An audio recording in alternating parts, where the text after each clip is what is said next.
मुफ्ती हम्माद रज़ा साहब से बहुत ही अच्छी इस्लाही तकरीर समाअत की। मौजूदा वक्त में जो हमारे अंदर कमियां हैं या जो कमियां हमारे माशरे में बहुत तेज़ी से फैल रही हैं, उन कमियों पे मुफ्ती साहब ने रोशनी डाली। जलसे का मकसद उसी वक्त पूरा होगा जब इन उलमा की बातों पे हम अमल करेंगे, है ना।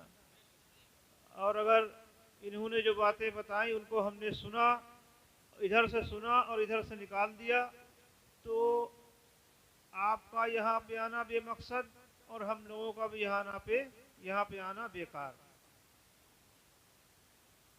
अगर इतना बड़ा मजमा है, इतने मजमे में जो मुफ्ती साहब ने या इनसे पहले जो तकरीरें हुई, जिन लोगों ने जो बातें बताई, 2-3 लोगों ने ही पूरी तौर से उस पर अमल कर लिया कि मुफ्ती हम्माद साहब ने ये बात बताई थी कि अगर तुम चादर चढ़ाने जा रहे हो 2000 रुपए की, तो वो 2000 रुपए तुम किसी गरीब की इमदाद कर दो। बेशक, सुभान अल्लाह। वो किसी गरीब लड़की की शादी में दे दो, किसी गरीब बच्चे की पढ़ाई में दे दो, किसी बेवा औरत के कपड़े बनवा दो।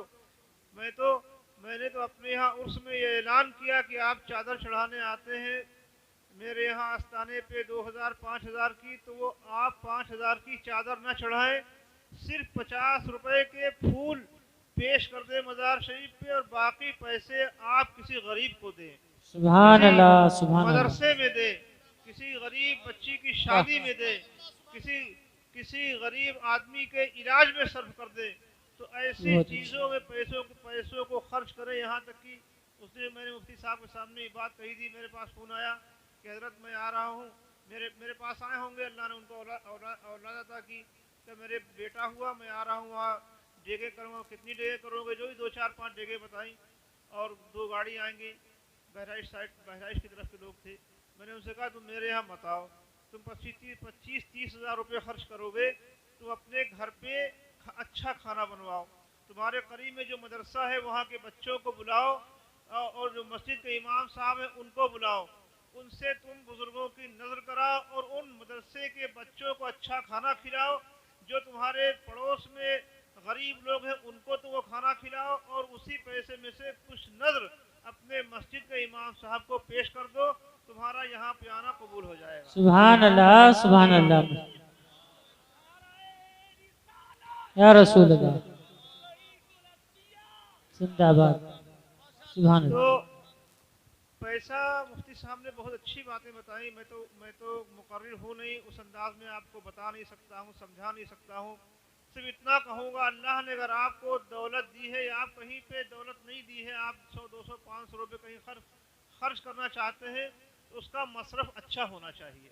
बेशक, पैसा अच्छी जगह खर्च हो, ताकि वो उस पैसे को खर्च करने से आपको सवाब मिले और दूसरों को फ़ायदा मिले।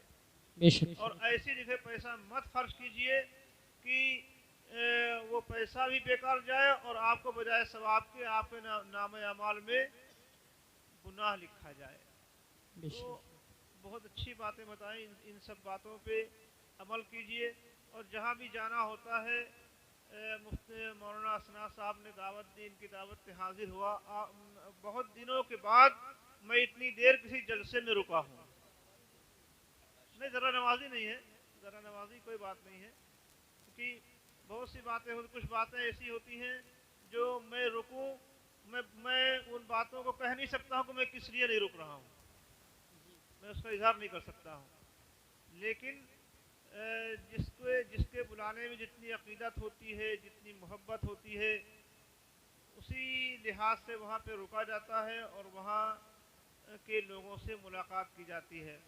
और जहाँ भी हमारे बुजुर्गों का तरीका रहा, जो हमारे असलाफ थे उनका भी तरीका रहा, जो भी सफ़र किए गए, जहाँ जाते थे, तो उसका मकसद सिर्फ एक होता था कि लोगों को अच्छी बातें बताई जाए, ताकि उनकी दुनिया बन जाए और आखिरत भी संवर जाए। सुभान अल्लाह, सुभान अल्लाह। यही मकसद रहता है सफ़र का, कि लोगों के पास जाएं और उनके बीच कुछ बातें बताई जाएं, उन पे अमल करें ताकि हमारी मजहबी ज़िंदगी भी अच्छी हो जाए, हमारी हमारा मुआशरा भी अच्छा हो जाए, समाजी ज़िंदगी भी अच्छी हो जाए। और सबसे आखिरी बात मुसलमानों, जो हर जगह कहता हूँ कि मसलके आला हजरत पे मजबूती से कायम रहे। सुभान अल्लाह माशाअल्लाह। मुफ्ती साहब ने तमाम पीरों के बारे में बताया, ठीक बहुत सी बातें बताई। मेरे इलाके में भी इस तरह के लोग हैं जो बेरह रवि इख्तियार किए होते हैं, पीरी मुरीदी का सिलसिला उनका शुरू रहता है। उनके पास लोग आते हैं, तरह तरह के अकीदे लेकर के आते हैं। कहीं कोई किसी सहाबी की शान में गुस्ताखी कर रहा, कहीं कोई किसी की बात कर रहा, कोई बहरहाल जो हमारे बुजुर्गों का अकीदा था, इससे पहले भी मैं यहाँ पे बयान कर चुका हूँ, मुफ्ती साहब ने भी बयान किया, जो शुरू से किताबों में चला आ रहा है कि अफजलुल बशर बादल अंबिया बित्तहक़ीक़ सय्यदना अबी बकर सिद्दीक़ रज़ियल्लाहु तआला अन्हु। सुभान अल्लाह अफजलुल बशर बादल अंबिया बित्तहक़ीक़ कह दिया गया तो इस जुमले ने सारी फजीलतें अपने अंदर समेट ली। अल्लाह के रसूल के बाद सबसे अफजल अगर कोई है सय्यदना सिद्दीक़ अकबर रज़ियल्लाहु तआला अन्हु है। उसके बाद सय्यदना फारूक आज़म, सय्यदना उस्मान गनी मौलाए कायनात रज़ियल्लाहु तआला अन्हुम। उसके बाद जुमला साहिब इकराम जिसमें हजरत अमीर मुआविया भी शामिल है। सुभान अल्लाह सुभान अल्लाह। सबकी इज्जत और तकरीम हमारे ऊपर वाजिब व लाजिम है। किसी की शान में जर्रा बराबर गुस्ताखी अपने ईमान को खराब करना है। अल्लाह।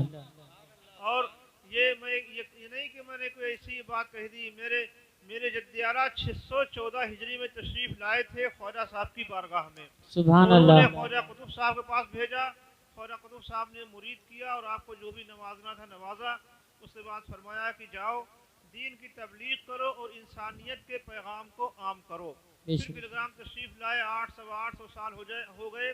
उस 800 साल से हमारा यही अकीदा चला आ रहा है। सुभान अल्लाह सुभान अल्लाह माशाअल्लाह। नई बात है, अपने बुजुर्गों को तरीका हमारा जो मैंने बताया है कि हर सहाबी की सबकी इज्जत व तकरीम हमारे ऊपर वाजिब व लाजिम है। यही हमारे बुजुर्गों का अकीदा है।